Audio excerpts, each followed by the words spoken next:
Hello students, welcome to my YouTube channel English olympiad workbook जो कि class third की है वो हमने सॉल्व करना स्टार्ट की थी। Chapter number 7 adjectives and conjunctions हम पढ़ रहे थे। एडजेक्टिव से रिलेटेड पार्ट हम समझ चुके थे। आज हम कंजंक्शन समझेंगे और उससे रिलेटेड क्वेश्चंस सॉल्व करेंगे। तो चलिए कंजंक्शंस क्या होते हैं पहले वो समझते हैं।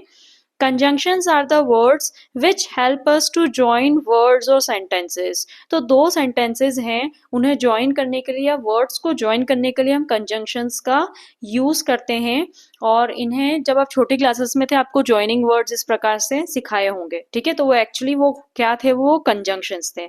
तो चलिए जो conjunctions अभी आपको काम आने वाले हैं उन्हें किस प्रकार से कौन से सेंटेंसेस में कौन सा कंजंक्शन यूज करना है, किसको कहाँ यूज करना है, वो सब समझते हैं। चलिए स्टार्ट करते हैं। सबसे पहला है आपका और कब यूज करते हैं हम, जब हमें अल्टरनेटिव्स या चॉइसेस देनी हो सामने वाले को। जैसे कि घर पे कोई आता है तो हम पूछते हैं ना कि आप चाय लोगे या कॉफी लोगे, ठीक है। तो यहाँ हम सामने वाले को चॉइस दे रहे हैं कि या तो वो चाय लेगा या कॉफी लेगा, ठीक है। तो इस प्रकार से जब आप अल्टरनेटिव्स की बात करते हैं तो आप और का यूज करते हैं। एग्जाम्पल देखते हैं। Which colour do you like, red और ब्लू। आप सामने वाले से पूछ रहे हो कि तुम्हें कौन सा कलर पसंद है, रेड या ब्लू। तो दोनों में से वो कोई एक चीज बताएगा। चलिए नेक्स्ट कंजंक्शन है आपका ऑल्दो।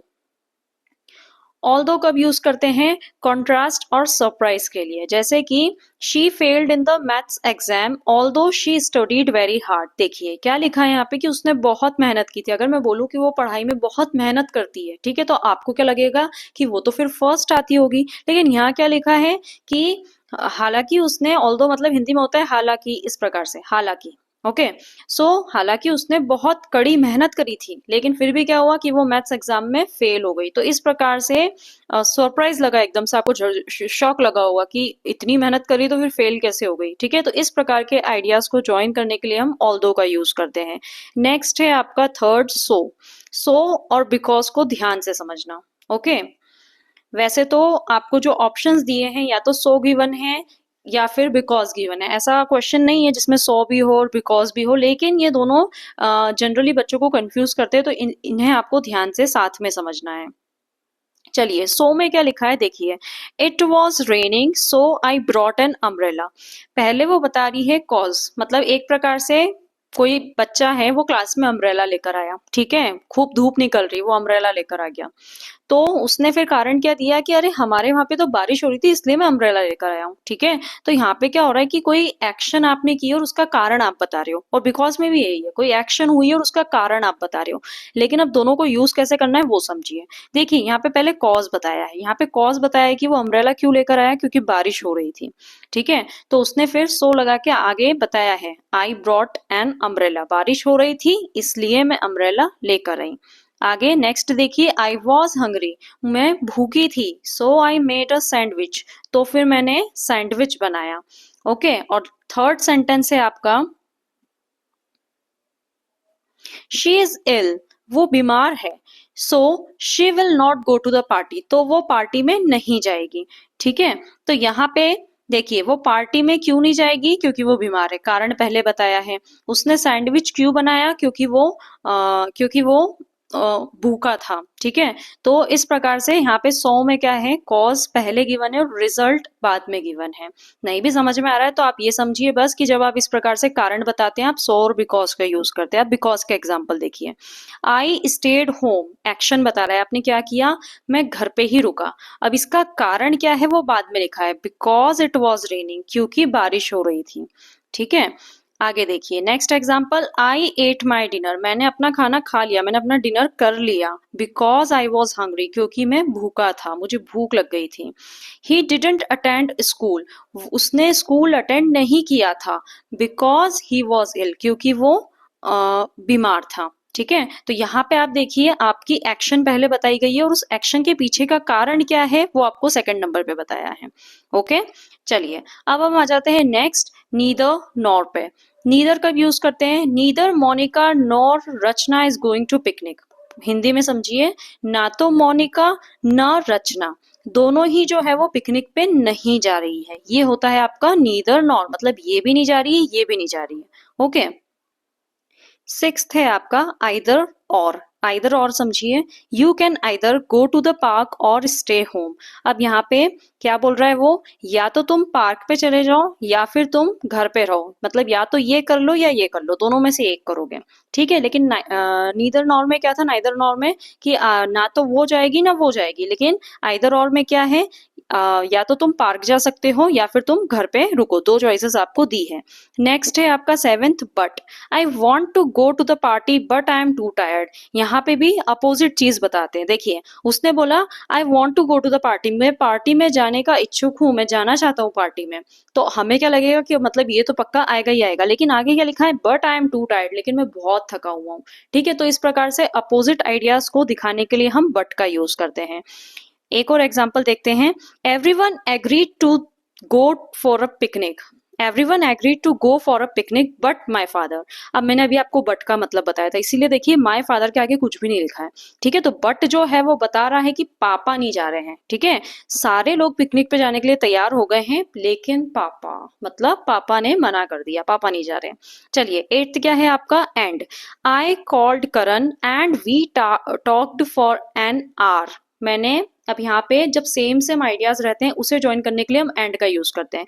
मैंने करण को कॉल किया और फिर हमने 1 घंटे तक बात करी, ठीक है। तो देखिए यहाँ पे दो इंडिपेंडेंट सेंटेंसेस भी, आई कॉल्ड करण, मैंने, मतलब ये कंप्लीट सेंटेंस है, मैंने करण को कॉल किया था। फिर अगला सेंटेंस क्या है, we talked for an hour, हमने करीबन 1 घंटे तक बात की, ये भी एक कंप्लीट सेंटेंस है। तो दोनों सेंटेंस एक ही पर्सन से रिलेटेड है, तो हमने उसको एक सिंगल सेंटेंस बनाने के लिए एंड से दोनों सेंटेंसेस को ज्वाइन कर दिया। बी एग्जाम्पल देखिए, I am tired and hungry. अब यहाँ पे भी 2 सेंटेंस है, लेकिन जो सेंटेंस के एडिशनल वर्ड्स है वो मैंने हटा दिए। जैसे 2 सेंटेंस क्या बनते, आई एम टायर्ड, मैं थका हुआ था, आई एम हंग्री, और मैं हंग्री हूं, मैं भूखा हूं। तो ये 2 सेंटेंस है, तो एक ही पर्सन के लिए दोनों सेंटेंस है, तो उसने क्या बोला, I am tired and hungry, मैं थक चुका हूं और मुझे भूख भी लगी है, ठीक है। चलिए लास्ट है आपका not only but also. Okay, तो ये डॉट डॉट्स का मतलब है कि ये कंटिन्यूएशन में यूज नहीं होंगे। वैसे ही आपने नाइदर नॉर और आइदर और में देखा था कि वहां मैंने डॉट्स लगाए थे, तो ये एक साथ यूज नहीं होंगे, बीच में कुछ वर्ड्स आएंगे सेंटेंसेस के और उसके बाद में आपका अगला ये जो भी है वो आएगा। तो चलिए इसका एग्जाम्पल देखते हैं, she is not only a talented singer but also an excellent dancer. मतलब ये क्वालिटीज बता रही हूँ कि वो सिर्फ एक अच्छी सिंगर ही नहीं है, बल्कि वो एक बहुत अच्छी डांसर भी है। तो मतलब दोनों ही इक्वली इम्पोर्टेंट चीजें हैं, दोनों में ही बहुत ज्यादा मेहनत लगती है, ठीक है। तो उस पर जोर देने के लिए, एम्फेसिस देने के लिए, दोनों के बीच में बैलेंस बनाने के लिए, ताकि कोई ये ना समझे कि अच्छा वो सिंगिंग तो बहुत अच्छी कर लेती है, डांस थोड़ा बहुत कर लेती होगी, नहीं, दोनों ही इक्वली इम्पोर्टेंट है। तो ऐसी चीजों को बताने के लिए हम नॉट ओनली और बट ऑल्सो का यूज करते हैं, ठीक है। नेक्स्ट एग्जाम्पल देखिए, he is not only studies hard, he not only studies hard but also participates in extra curricular activities। देखिए वो क्या बोल रहा है कि he not only studies hard, वो सिर्फ मतलब एक प्रकार से वो ये कहना चाह रहा है कि वो बहुत पढ़ाकू बच्चा है। तो आपके दिमाग में क्या आएगा कि अच्छा पढ़ाई करता होगा, फिर दूसरी एक्टिविटीज में पार्टिसिपेट वगैरह नहीं करता होगा। स्कूल में और भी बहुत सारी एक्टिविटीज होती है जो आपका ओवरऑल डेवलपमेंट करती है और आपको उसमें पार्टिसिपेट करना चाहिए, ठीक है। तो यहाँ पे उसमें एक अच्छी क्वालिटी क्या है कि वो बहुत कड़ी मेहनत पढ़ाई में तो करता ही है, लेकिन जो दूसरी एक्टिविटीज स्कूल में होती है उन सभी में वो पार्टिसिपेट भी करता है, ठीक है। तो यहाँ पे दोनों ही बहुत इक्वली इंपॉर्टेंट चीजें हैं, ठीक है, दोनों में ही बहुत मेहनत लगती है, तो हमने उसे ज्वाइन करा नॉट ओनली और बट ऑल्सो से। अब इसी के साथ कंजंक्शन से रिलेटेड मुझे आपको जो भी समझाना था, जो आपको अभी इस चैप्टर में काम आएगा, वो हम पढ़ चुके हैं। अब हम सीधे क्वेश्चंस पे आ जाते हैं, ठीक है। तो हमने 15 तक कर लिया था, अब हम 16th क्वेश्चन से स्टार्ट करेंगे। Choose the correct conjunction to fill in the blanks. आपको सेंटेंस पढ़ना है और अब मैंने आपको भी सारे कंजंक्शंस जो है वो समझाए हैं, तो आप चाहो तो वीडियो को यहीं पॉज करके पहले खुद से ट्राई कर लीजिए, उसके बाद आप अपने आंसर्स चेक कर लेना। ओके, तो चलिए स्टार्ट करते हैं।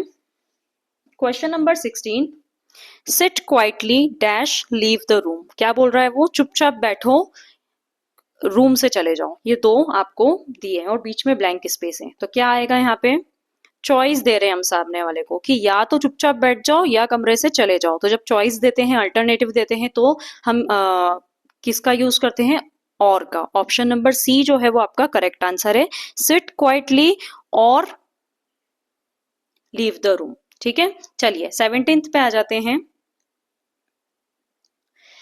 Dash Ravi studied all night, Ravi ने पूरी रात पढ़ाई की थी। ठीक है, he still felt unprepared for the exam, अपने आप से समझने की कोशिश कीजिए, लेकिन अभी भी उसको ऐसा लग रहा है कि उसने कुछ तैयारी ही नहीं की है। एग्जाम के पहले ऐसा होता है, हम पूरे साल भी पढ़ते हैं लेकिन घबराहट के कारण हमें ऐसा लगता है हमें कुछ नहीं आता है।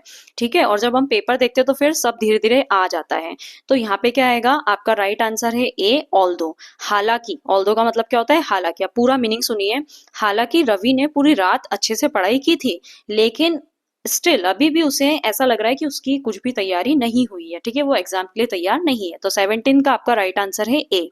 18 देखते हैं। Let's cut the cake dash all have already arrived, क्या लग रहा है आपको, क्या आएगा यहाँ पे? 18th का राइट आंसर है B. Okay, let's cut the cake, चलो केक काटते हैं। बिकॉज, कारण, कारण क्या है, क्यों बोल रहे हैं केक काटने का, उसका कारण क्या है, ऑल हैव ऑलरेडी अराइव्ड, क्योंकि सभी आ चुके हैं। ठीक है, तो 18th का आपका राइट आंसर है बी। चलिए 19th पे आ जाते हैं। Rama is dash intelligent dash hard working. ठीक है, तो यहाँ पे आएगा आपका right answer D. Rama is both, both मतलब दोनों। रामा के अंदर ये दोनों क्वालिटीज है। क्या क्या क्वालिटीज है, कि वो इंटेलिजेंट तो है, वो हार्ड वर्किंग भी है। अब यहाँ देखिए, आप ऐसा भी बोल सकते थे, Rama is intelligent, Rama is hard working. तो आपका जो रामा इज है वो बार बार रिपीट हो रहा है, तो इस प्रकार से हमें रिपीटेशन नहीं करना रहता है। इसीलिए हम कंजंक्शंस का यूज करके, और एक ही पर्सन से रिलेटेड सेंटेंस है ना, तो हमने, और हम दो क्वालिटीज बता रहे हैं इसलिए हमने यहाँ पे बोथ का यूज करा है। रामा इज बोथ, रामा दोनों है, रामा इंटेलिजेंट भी है और रामा हार्ड वर्किंग भी है। ठीक है, चलिए next question. We have the choice to buy either pastries dash chocolates for the return gift. अब कुछ बच्चों ने तो सोच लिया होगा इसका आंसर। देखिए यहाँ पे आइदर आ रहा है, तो आइदर के साथ में क्या आता है, और आता है। ठीक है, चलिए मीनिंग समझते हैं। We have the choice to buy, हमारे पास क्या चॉइस है, चॉइस बता रहा है कि या तो हम रिटर्न गिफ्ट के लिए पेस्ट्रीज ले लेते हैं या चॉकलेट्स ले लेते हैं, मतलब दोनों में से एक तो लेंगे ही। ठीक है, तो यहाँ पे क्या आएगा, आपका 20 का राइट आंसर है आपका बी, और। ओके, चलिए आगे बढ़ते हैं।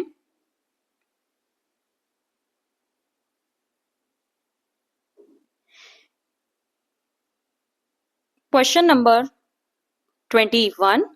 The father decorated the Christmas tree, father ने क्रिसमस ट्री को डेकोरेट किया है। क्यों किया है, कारण क्या है, हिज चिल्ड्रन लव्ड क्रिसमस, क्योंकि बच्चों को क्रिसमस जो है उनको बहुत पसंद है, इसलिए पापा ने जो है क्रिसमस ट्री जो है वो सेलिब्रेट किया है। तो 21 का आपका राइट आंसर है ए, कारण बता रहे हैं हम यहाँ पे। ठीक है, चलिए 22।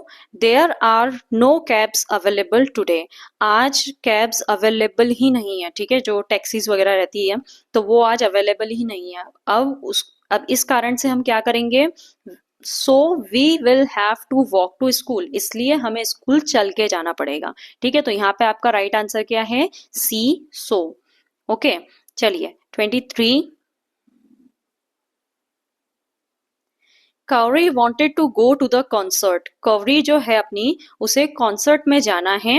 Dash couldn't find a ride, अब देखिए यहाँ पे हम अपोजिट चीजें बता रहे हैं कि जो गर्ल है उसे कॉन्सर्ट में जाने की बहुत इच्छा है।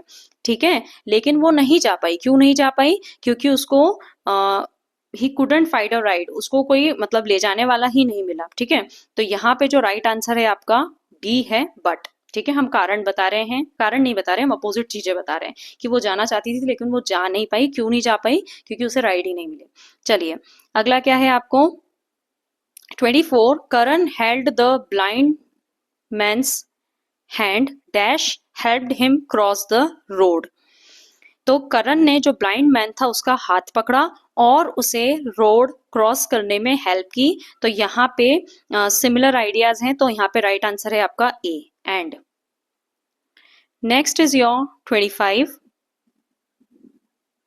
All the students clapped dash the teacher had given the chocolates, सभी बच्चों ने तालियां बजाई after the teacher had given the chocolates. ठीक है, क्या राइट आंसर है आपका? B. All the students clapped after the teacher had given the chocolate जब टीचर ने चॉकलेट्स दे दी उसके बाद में सभी बच्चों ने क्या करी? तालियां बजाई। चलिए अगला है ई। उससे पहले हम ई में क्या करना है वो पढ़ लेते हैं। Choose the part of the sentence that has an error. अब वापस से आपको पूरा सेंटेंस गिवन है, आपको पहचानना है कि सेंटेंस का कौन सा पार्ट जो है वो गलत है। तो चलिए स्टार्ट करते हैं। Ravi performed well and did not get the prize. अब बताइए इसमें क्या गलत लग रहा है आपको? तो आपका राइट आंसर है बी वाला। अब देखिए समझिए, रवि परफॉर्म्ड वेल, रवि ने बहुत अच्छा परफॉर्म करा था, ठीक है, and did not get the prize, लेकिन उसे प्राइज नहीं मिला। दो अपोजिट चीजें हो रही, तो दो अपोजिट चीजों को हम एंड से नहीं बताते, हम बट से बताते हैं। बट आता तो ये सेंटेंस पूरा करेक्ट हो जाता। Ravi performed well but did not get the prize. चलिए क्वेश्चन नंबर 27 पे आते हैं। आई होप आपको समझ में आ गया होगा कि इस क्वेश्चन में, इन क्वेश्चंस में क्या करना है। He phoned me, but he needed someone to talk to. अब यहाँ पे क्वेश्चन नंबर 27 में क्या है? He phoned me, उसने मुझे फोन किया, but he needed someone to talk to. अब उसने फोन किया है तो ऑब्वियस सी बात है कि उसको बात करनी थी, इसलिए उसने फोन किया है, ठीक है। तो यहाँ पे बट तो आएगा नहीं, अपोजिट चीज तो हो नहीं रही है कि उसने फोन किया लेकिन उसने फोन पे कुछ बोला नहीं। वो बोल रहा है उसने फोन किया, उसको बात करनी थी, तो यहाँ पे एंड आना चाहिए था। He phoned me and he needed someone to talk to, ठीक है। चलिए तो यहाँ पे आपका जो राइट आंसर है आपको टिक लगा हो गया बी पे।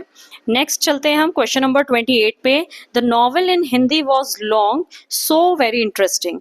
अब यहाँ पे 28 में the novel in Hindi was long, जो नॉवल थी हिंदी में वो बहुत लॉन्ग थी, मतलब बहुत ज्यादा मोटी किताब थी, ये बोल सकते हो आप। सो वेरी इंटरेस्टिंग, और यहाँ पे अब ये कारण तो है नहीं, ठीक है, तो यहाँ पे सो वेरी इंटरेस्टिंग जो है वो गलत है। 28 का आप टिक लगाओगे डी। ओके, क्या आना चाहिए था यहाँ बताइए?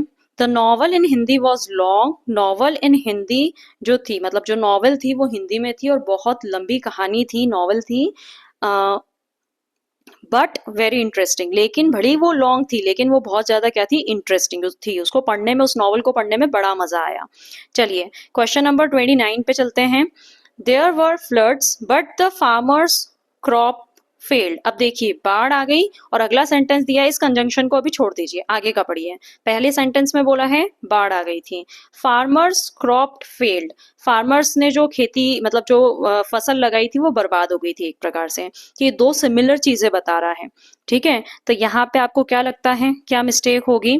यहाँ पे बी वाला ऑप्शन गलत, मतलब सही है आपका, मतलब ये सेंटेंस में मिस्टेक है कि बाढ़ आ गई थी and the farmer crops failed. इस कारण से क्या हुआ? फार्मर की क्रॉप्स जो थी वो फेल हो गई। There were floods so farmer crops, so भी आ सकता है, so the farmer crops failed, farmer की क्रॉप्स जो थी वो फेल हो गई, पूरी बर्बाद हो गई। Next is you can go to the post office and ask for the information. तुम पोस्ट ऑफिस जा सकते हो और वहां जाकर जो भी इंफॉर्मेशन तुम्हें लेना हो वो ले सकते हो। तो यहाँ पे कोई एरर नहीं है, ऑप्शन नंबर डी जो है वो आपका करेक्ट आंसर है, ठीक है। यहाँ पे सिमिलर आइडियाज है कि तुम पोस्ट ऑफिस जाओ और वहां से इंफॉर्मेशन ले लो, ठीक है। चलिए इसी के साथ आपके सारे क्वेश्चंस हो गए। अब आ जाते हैं अचीवर्स सेक्शन पे। चलिए स्टार्ट करते हैं क्वेश्चन नंबर 31 से।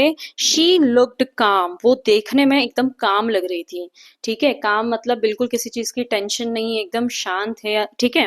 लेकिन आगे क्या लिखा है? But I am sure she was, लेकिन मैं श्योर हूं, अंदर से वो कैसी होगी? शी वॉज वेरी नर्वस, वो बहुत ज्यादा नर्वस होगी। जैसे हम एग्जाम्स वगैरह में जाते हैं तो हम भले ही बहुत पढ़ के जा रहे हैं, हम सारे वीडियोस देख के गए, उसके बावजूद भी हमें एग्जाम से पहले क्या होगी? ऐसी घबराहट होगी, ऐसा लगेगा जैसे कुछ आता ही नहीं है, ठीक है। और फिर जब एग्जाम दे देते हैं, जब हमको रिलैक्स लगता है कि हाँ यार अच्छा पेपर था, अच्छा गया, इस प्रकार से, तो वो एग्जाम के पहले ही कैसी लिख रही थी? काम लग रही थी। लेकिन वो सामने वाला क्या बोल रहा है कि मैं कंफर्म हूं कि वो बहुत ज्यादा क्या है? नर्वस है। चलिए 32 है आपका। Have you noticed Lara that the dash thing about us is our innocence. क्या बोल रहा है वो? लारा एक चीज तुमने ध्यान दी, एक चीज तुमने ध्यान दी कि हमारे बारे में वो अपने आप से कंपैरिजन कर रही है, ठीक है। जैसे सब में बहुत सारी बैड क्वालिटीज गुड क्वालिटीज होती है, ठीक है। तो वो यहाँ पे क्या बोल रही है लारा से? वो बोल रही है कि सबसे वीक जो है वो ऑप्शन में गिवन है, तो वीक से रिलेटेड है, ठीक है। क्या तुमने एक चीज नोटिस करी है लारा, कि हम में हमारी जो सबसे बड़ी कमजोरी है, ठीक है, कमजोरियां बहुत सारी होगी लेकिन जो सबसे बड़ी कमजोरी है वो क्या है, हमारी मासूमियत, इनोसेंस। हम किसी भी बातों में आ जाते हैं या फिर हम किसी पे भी भरोसा कर लेते हैं इस प्रकार से। तो अब यहाँ देखिए दो चीजों में कंपैरिजन नहीं हो रहा है। जितनी भी उसकी वीकनेसेस हैं उसमें से सबसे ज्यादा वीकेस्ट पॉइंट क्या है, उसकी इनोसेंट। ठीक है, तो यहाँ पे 32 का जो आपका राइट आंसर है वो है आपका सी, वीकेस्ट। अब देखिए अगर वो दो चीजों में कंपेयर कर रहा होता तो वीकर आ जाता। ठीक है, फर्स्ट फॉर्म होता है वीक, फिर वीकर, फिर वीकेस्ट, तो यहाँ पे सुपरलेटिव डिग्री आएगी। और एक चीज और देखिए, द आ रहा है, तो जो सुपरलेटिव डिग्री होती है ना उसके आगे आर्टिकल द आता है। ओके, चलिए नेक्स्ट क्वेश्चन पे चलते हैं। Question number 33। There house is there house is dash of all. उनका जो घर है, वापस से यहाँ पे बिगर, बिगेस्ट, बिग, मोर बिगर। ठीक है, तो यहाँ पे अलग अलग डिग्रीज दी हैं एडजेक्टिव की, आपको आइडेंटिफाई करना है कि यहाँ पे कौन सी डिग्री आएगी। तो देखिए there house is the dash, the आ रहा है पहली चीज। तो सेकंड चीज ऑफ ऑल, मतलब जितने भी घर है, हाउस का कंपैरिजन हो रहा है। वो ये बोल रहा है कि जो उनका घर है वो सबसे बड़ा है, मतलब और भी बहुत सारे घर होंगे, कितने होंगे वो हमें नहीं पता, लेकिन सबसे बड़ा घर जो है वो इन्हीं का है। तो यहाँ पे कौन सी वो आएगी, यहाँ पे जो आपका राइट आंसर है 33 का वो है आपका बी आंसर, बिगेस्ट, क्योंकि सबके बीच में कंपैरिजन हो रहा है। अगर ऐसा सेंटेंस होता, their house is dash than ours, ठीक है, उनका घर जो है वो हमारे घर से, तो यहाँ पे दो के बीच में कंपेयर हो रहा है। हम हमारे हाउस को या वो अपने हाउस को, दो हमारे और उनके हाउस को हम कंपेयर कर रहे हैं, और हम क्या बोल रहे हैं कि उनका हाउस हमारे, मतलब उनका जो घर है वो हमारे घर से बड़ा है। तो जब दो के बीच में कंपैरिजन होता तो आपका बिगर आता, लेकिन अभी वो क्या बोल रहा है कि उनका घर तो सबसे बड़ा है। अब कितने हैं वो मुझे नहीं पता। ठीक है, तो यहाँ पे क्या आएगा, आपका बिगेस्ट आएगा। चलिए 34 पे चलते हैं। The thief dash stole the mobile dash the laptop. तो अब बताइए क्या आएगा यहाँ पे, 34 का आएगा ए। ठीक है, क्या है, the thief not only stole the mobile, मतलब जो चोर था उसने सिर्फ मोबाइल ही नहीं बल्कि लैपटॉप भी चोरी कर लिया। ठीक है, नॉट ओनली बट ऑल्सो, ये होता है। चलिए 35 पे चलते हैं। I didn't know whether you would like burger dash sandwich. मुझे नहीं पता था कि तुम्हें बर्गर पसंद आएगा या सैंडविच पसंद आएगा। तो हम यहाँ चॉइस दे रहे हैं, चॉइस काय में देते हैं, और में देते हैं। ठीक है, तो 35 का राइट आंसर है आपका बी। ओके, इसी के साथ ये जो चैप्टर है हमारा 7 ये कंप्लीट होता है। वीडियो आपको कैसा लगा कमेंट्स में जरूर लिखना। अगर कोई डाउट रहता है तो वो भी आप कमेंट्स में लिख के पूछ सकते हैं। ऐसे ही और वीडियोस को ऐसे ही और वीडियोस के लिए चैनल को सब्सक्राइब जरूर करना। And thanks for watching and follow for more.